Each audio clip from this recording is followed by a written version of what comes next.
harus terlihat bersih agar kita selalu hidup sehat. Bertemu lagi dengan saya, Alexia Stelata Arianisi, Guru Kimia SMA Negeri 1, Cikarang Pusat. Assalamualaikum warahmatullahi wabarakatuh. Apa kabar kimia lovers? Senang sekali bertemu dengan kalian semua hari ini. Hari ini kita kembali akan belajar kimia bersama saya, Bunda Alexia. Apa yang akan kita pelajari hari ini?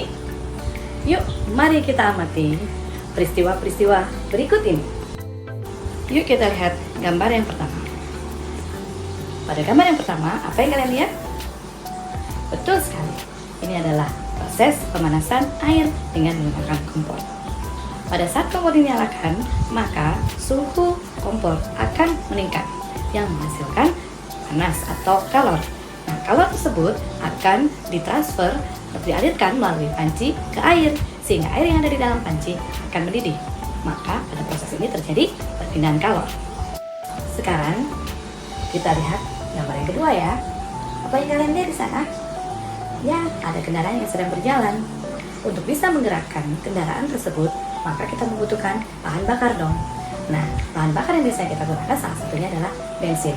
Ketika bensin di dalam suatu kendaraan ya bekerja, maka akan terjadi reaksi oksidasi atau reaksi pembakaran, di mana akan dihasilkan kalor atau panas.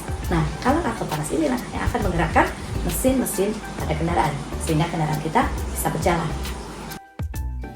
Dari kedua peristiwa tadi, maka apa yang dapat kalian simpulkan? Betul sekali.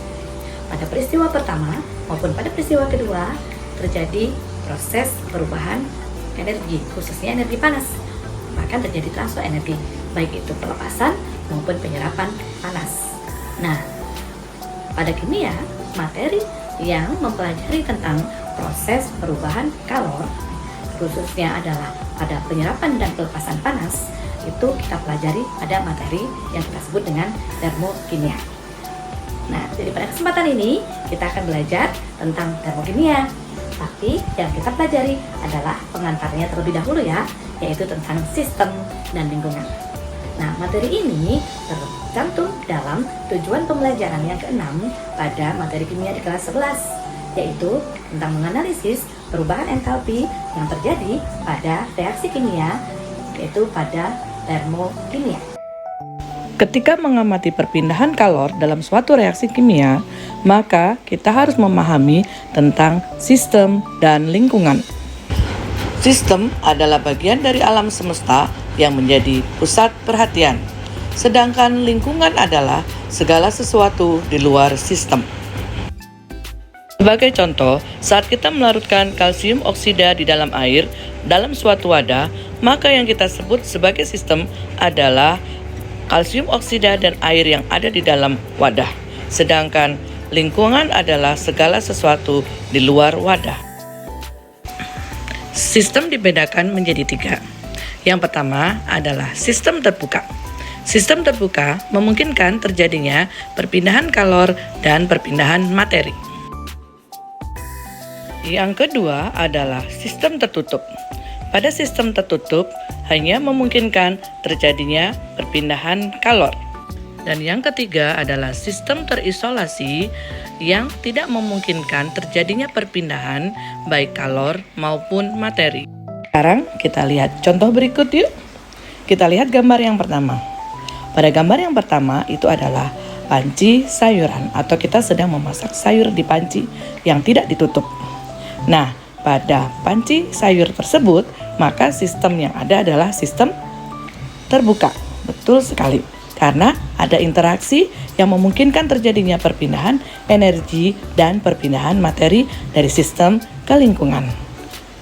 Dan yang kedua adalah termometer. Termometer itu kira-kira termasuk sistem terbuka atau tertutup ya? Betul sekali. Termometer itu termasuk sistem tertutup.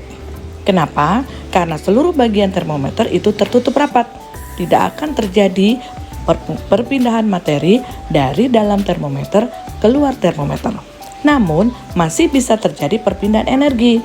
Buktinya adalah suhu termometer dapat berubah sesuai dengan kondisi panas di luar termometer.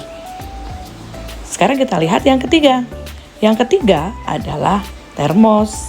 Kita sudah sering menggunakannya untuk menyimpan air panas atau air dingin supaya tahan lama. Nah, termos ini termasuk sistem terbuka, sistem tertutup, atau sistem terisolasi ya. Kalian betul sekali. Termos termasuk ke dalam sistem terisolasi. Karena dalam termos ini tidak memungkinkan terjadinya perpindahan materi maupun perpindahan energi. Makanya suhu air di dalam termos itu akan tetap terjaga. Bagaimana? Apakah kalian sudah memahaminya dengan baik? Materi pengantar termokimia kali ini. Bagaimana? Apakah kalian sudah memahami materi tentang pengantar termokimia, sistem dan lingkungan yang sudah disampaikan sebelumnya? Semoga kalian sudah memahaminya dengan baik ya. Nah, setelah kita memahami tentang sistem dan lingkungan ini, nanti kita bisa melanjutkan ke materi yang selanjutnya, yaitu tentang jenis-jenis reaksi yang terjadi pada termokimia. Ada reaksi eksoterm dan reaksi endoterm. Kita akan ketemu lagi di video yang selanjutnya ya. Oke, terima kasih atas perhatian kalian. Di negeri Aceh, pesantren disebut dayah.